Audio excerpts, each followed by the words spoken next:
Rugby, top 14, futur adversaire de l'Aviron Bayonnais, le Stade Toulousain contre vent et marée. Le Stade Toulousain a frappé un grand coup, dimanche dernier chez le Racing 92, 20-27. De quoi se replacer au premier plan et lancer sa période si particulière des doublons. La singulière période des doublons, si propre au rugby, a commencé, et le Stade Toulousain est le premier averti.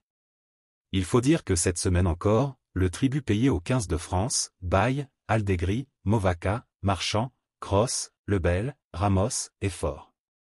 Sans compter les blessés, Mifou, Flamand, Gelon, Ntamak entre autres, et les internationaux étrangers tels qu'Ange Capuozzo, Italie, et Blair Kinghorn, Écosse. Mais cela ne perturbe pas plus que de raison le Stade Toulousain qui est bien habitué à faire face à ces difficultés. C'est comme tout, avec l'expérience on sait ce qui peut marcher, dans quel état d'esprit il faut se mettre, comment préparer les matchs, raconte Alban Placine, un habitué depuis 2018. Il y a une forme d'habitude. Ça fait longtemps qu'on négocie de cette manière-là ces périodes, qui sont importantes. C'est un match particulier pour moi et ça le restera toujours. La semaine passée, les Toulousains ont déjà montré qu'ils sont redoutables quelles que soient les absences. Pourtant leader, le Racing 92 en a fait les frais sur sa pelouse synthétique de Nanterre, 20-27. C'était le premier match des doublons donc on savait qu'il fallait bien négocier ce virage.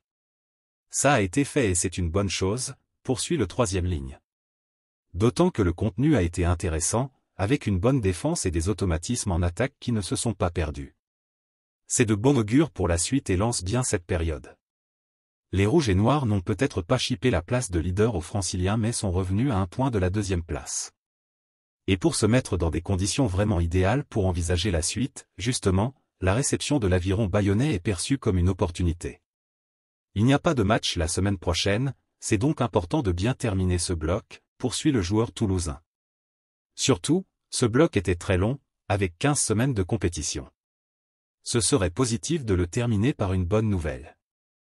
Mais pas de mésestime derrière les propos de Placine, qui connaît trop bien l'Aviron Bayonnais, pour avoir été formé à la section paloise, 2003 à 2010, puis au Biarritz Olympique, 2010 à 2018. C'est un match particulier pour moi et ça le restera toujours, sourit-il. De toute façon, les Bayonnais sont nos meilleurs ennemis quand on vient de Biarritz.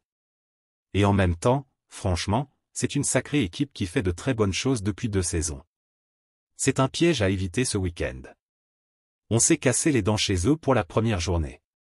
Même à l'extérieur ils proposent un gros jeu. Et le public au Garonnais l'a bien compris, puisque le stade Ernest Wallon sera à guichet fermé ce samedi pour assister au duel de la bande d'Antoine Dupont, qui ne partira avec France 7 que la semaine prochaine, contre les hommes de Grégory Pata.